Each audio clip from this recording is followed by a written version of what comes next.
If you're a fan of fast BMWs, then you no doubt know that the M4 GTS is the pinnacle of quick bimmers. Well, it was until they sold them all.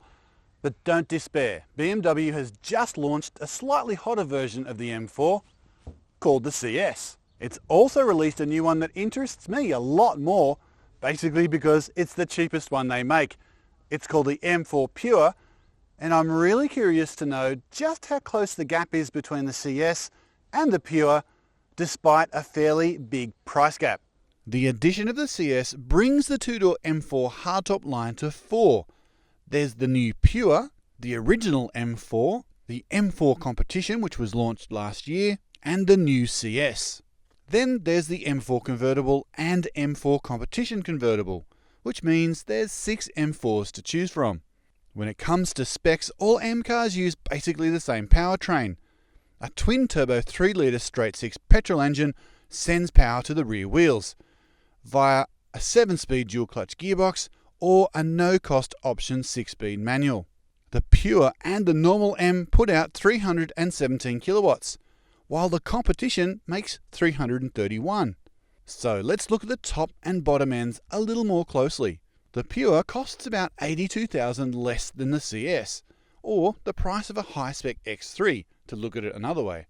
It also comes up 21 kilowatts short, and it's 5 kilograms heavier in auto form, though the Pure is 20 kilograms lighter, using a manual gearbox.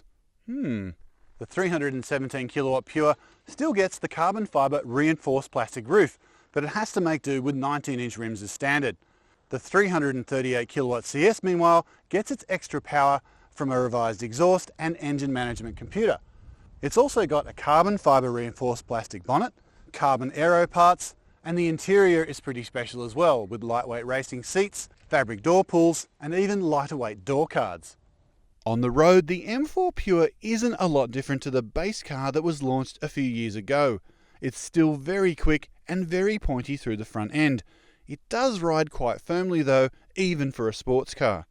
The CS takes that basic essence of the M4 and pushes the boundaries a bit further, using a combination of suspension parts from the Competition and the tyre and most of the aero bits from the GTS.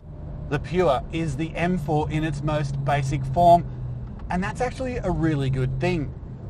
Some of the best M cars have been the simplest, and the Pure brings back a bit of that simplicity that's been missing in M cars in recent years. The CS though feels really, really strong.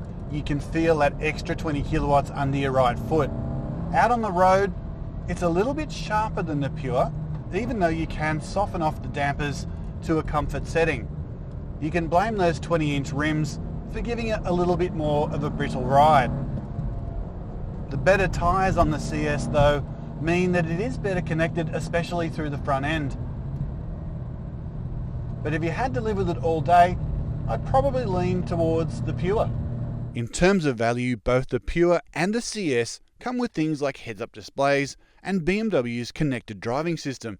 That extra 80 grand that you spend on the CS is buying you something that's a definite step above the Pure, but is it a big enough step? If you had your heart set on a GTS, the CS isn't a bad substitute. It gives you most of the performance and a fair chunk of the looks. But if you're looking for value for money, I would go with the M4 Pure. It gives you 90% of the bang for not a lot of bucks.